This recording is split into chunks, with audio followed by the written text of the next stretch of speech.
நீ நான் காதல் சீரியலோட இந்த வார ப்ரொமோ வெளியாகிருக்கு. இந்த ப்ரொமோவில் நம்ம அபி வந்து இப்போ நம்ம பாட்டியோட வீட்டில், அதாவது ராகாவோட வீட்லேயே பொட்டிக் வைக்கிறதுக்கு சம்மதம் தெரிவிச்சிட்டாங்க இல்லையா? ஸோ அந்த கடை ஓப்பனிங்காக நம்ம முத்துவையும் ஆகா கல்யாணத்தில் இருந்து மகாவையும் கூப்பிட்ருக்குறாங்க. ஸோ அவங்க தான் செலிப்ரிட்டி ஆட்டுக்கு ரிப்பன் கட் பண்ணி கடையெல்லாம் ஓப்பன் பண்ணுறாங்க. ஸோ இந்த ஃபங்க்ஷனுக்கு நம்ம அபியோடு சேர்ந்து அவங்க அக்கா அனுவும் வந்திருக்கிறாங்க. நம்ம அணு வந்திருந்தா நம்ம ஆகாஷ் சும்மா இருப்பாரா ரொமான்ஸ் பண்ணாமல்? அதே மாதிரியே வந்து பார்த்திங்கன்னா ரொமான்ஸ் பண்ண ஆரம்பிக்கிறாங்க. பூவெல்லாம் எடுத்துக்கிட்டு போயிட்டு அணுவுக்கு கொடுக்குறாப்புல நம்ம ஆகாஷ். இதை எங்கேயோ தூரத்தில் இருந்து நம்ம ஆகாஷோட அம்மா பார்த்துட்டு வந்து பார்த்திங்கன்னா பிரச்சனை பண்ண ஆரம்பிக்கிறாங்க. இந்த இடத்துல ஒரு ட்விஸ்ட் என்ன அப்படின்னா, நம்ம ஆகாஷோட அப்பாவோட கேரக்டர் ஒருத்தர் பண்ணிக்கிட்டு இருந்தார் இல்லையா? ஸோ அவரோட கேரக்டரை மாற்றிட்டாங்க, வேற ஆளை கொண்டு வந்திருக்கிறாங்க.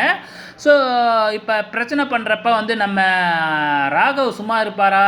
இப்போ எதுக்காக வந்து பார்த்திங்கன்னா அணு ஆகாஷ் இவங்களோட கல்யாணத்தை வேணான்னு சொல்கிறீங்க அப்படின்னு கேட்கும்பொழுது, அணு ஏழை அப்படின்னு சொல்லி தானே அப்படிங்கிறாங்க.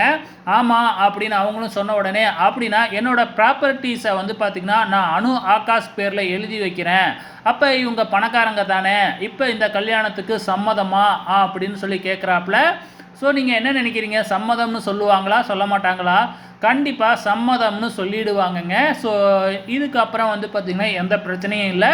ஸோ கல்யாணத்தை பேசி முடிக்க போகிறாங்க. இதுதான் அப்கமிங்கில் வரப்போகுது. வெயிட் பண்ணி பாருங்கள்.